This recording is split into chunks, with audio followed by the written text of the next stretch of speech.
Les belles histoires de la Côte-du-Sud, une présentation du groupe Investors. Placement, fiscalité, retraite, planification successorale, assurance, prêt hypothécaire. Groupe Investors. Bureau Le Bourgneuf, 1-866-874-8091. Nous en sommes déjà aujourd'hui au 3e épisode de la belle histoire de Plastique Gagnon.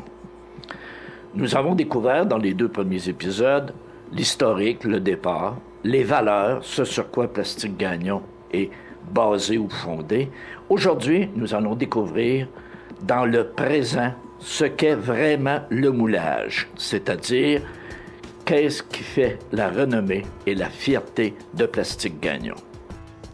Bonjour et bienvenue aux Belles Histoires de la Côte-du-Sud. Aujourd'hui, dans la suite des choses, 3e épisode pour Plastique Gagnon, nous allons essayer de comprendre qu'est-ce que fabrique Plastique Gagnon. Et pour nous révéler les secrets de fabrication, on va s'adresser à Thierry. Donc, j'aimerais que tu me dises qu'est-ce que ça fabrique Plastique Gagnon. Bien, essentiellement, Plastique Gagnon fabrique des pièces de plastique sur mesure pour une clientèle variée dans le domaine industriel. Dans un contexte de B2B, donc d'entreprise à entreprise, il faut comprendre que Plastique Gagnon ne fabrique pas de pièces sous la marque Plastique Gagnon. Donc, on est sous-traitant pour une multitude de clients dans le domaine industriel. Donc, vous faites du moulage. Mais c'est quoi le moulage par injection? Oui. Bon, alors, le procédé de moulage par injection, déjà à la base, l'injection, c'est un procédé de transformation de la matière plastique solide à l'état liquide sous l'effet de la chaleur et de la friction dans le procédé de moulage ou d'injection. Donc, il y a différentes étapes dans ce procédé-là. Exact. J'aimerais que tu nous expliques. Bien, essentiellement, et puis de façon très, très simple, il y a, oui, effectivement, plusieurs étapes. La première, c'est de liquéfier le plastique. Donc, le plastique à l'état solide doit être liquéfié pour être ensuite injecté dans un moule, le moule ayant l'empreinte de la pièce que l'on veut mouler. On va appliquer une pression constante et une chaleur qui est régulée pour remplir toutes les cavités du moule, pour s'assurer que la pièce est bien moulée. On va attendre un certain temps pour s'assurer que tout est bien rempli et bien contrôlé. Ensuite, le moule est ouvert, la pièce est éjectée, et puis après, on tombe en phase d'assemblage, sous-assemblage, inspection. Donc ça s'en va au contrôle de qualité pour être ensuite emballé et puis livré.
Très bien. Maintenant, si on décide de produire une nouvelle pièce, j'aimerais, Éric, que tu nous expliques, on part de où pour aller où? Donc, en fait, Plastique Gagnon, comme l'expliquait Thierry, ne fabrique pas ses propres pièces. Donc, on travaille avec des clients qui peuvent nous soumettre leurs idées. Donc, leurs idées, ça peut commencer par un croquis sur une feuille de papier ou avec nos clients majeurs qui sont intégrés en conception. Donc, ils nous fournissent un dessin en 2 dimensions ou une modélisation 3D. OK. Et une modélisation 3D, est-ce que ça ressemble à ça? Donc la modélisation 3D nous permet de voir la pièce sous tous ses angles, de pouvoir évaluer le poids de la pièce, ses épaisseurs, qui sont 2 éléments importants pour calculer un coût de fabrication sur une pièce plastique. Les autres éléments qui vont rentrer dans le calcul d'un coût de pièce, ce sont ces dimensions générales qui vont déterminer la grosseur de presse sur laquelle on va pouvoir mouler cette pièce-là, Ensuite, c'est le nombre de cavités aussi qu'on peut avoir dans le moule pour fabriquer une pièce. En fait, à ce moment-là, si on a 2 cavités, on a 2 pièces qui sortent à chaque cycle de fabrication. Et également, donc, il y a le coût de la matière qui rentre en ligne de compte dans le coût de la pièce, sachant que la matière plastique, à l'origine, ce qu'on achète nous, Plastic Gagnon, ce sont des granules, dont le coût peut varier de l'ordre de $2 le kilo à plusieurs dizaines de dollars du kilo, jusqu'à $100 du kilo, certaines matières de très haute technicité.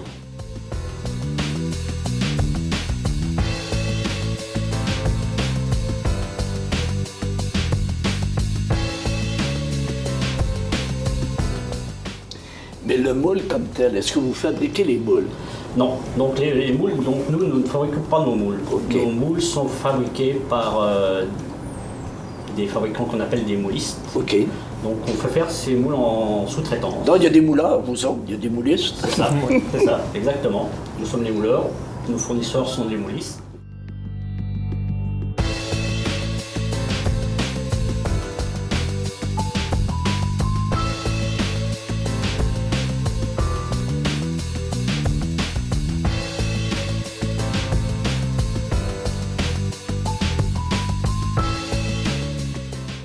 Donc les moulistes, nous avons des partenaires au Québec. Et comme toute industrie, il y a un passage obligé qui est la Chine. Nous faisons fabriquer quelquefois nos outillages en Chine, question de coût. Mais avec les années, on s'aperçoit que si on prend un coût global de fabrication d'outillage, on s'aperçoit qu'il y a encore un bel avenir pour les fabricants de moules au Québec. Je pense que c'est important de le souligner. On parle beaucoup de la Chine, mais la Chine n'est pas un passage obligé pour pouvoir être en affaires dans ce domaine-là. Mais qu'est-ce qui fait que Plastic Gagnon se différencie? Qu'est-ce qui fait qu'on choisit Plastic Gagnon? Plastic Gagnon, avec toutes nos processus de développement, fabrication, donc nous permet de développer des pièces de très haute précision. Par exemple, on a des pièces sur lesquelles on produit des millions de pièces par année, avec des tolérances de l'ordre de 2-3 millièmes de pouce. Ouf. On peut dire presque un cheveu coupé en 4.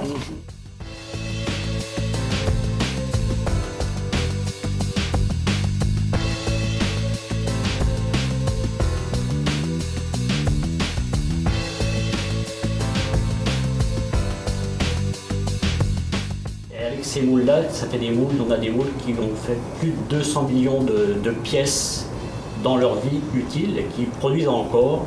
Ça fait 15 ans que ces moules produisent pour Plastic Gagnon et satisfont les requis de nos clients. Comme il peut exister dans d'autres industries, peut-être pour des spécificités très techniques ou des domaines précis, des produits précis, c'est un automatisme, on va chez Plastic Gagnon. On est là pour relever tous ces défis-là avec nos clients. Donc, on parle de conception de produits.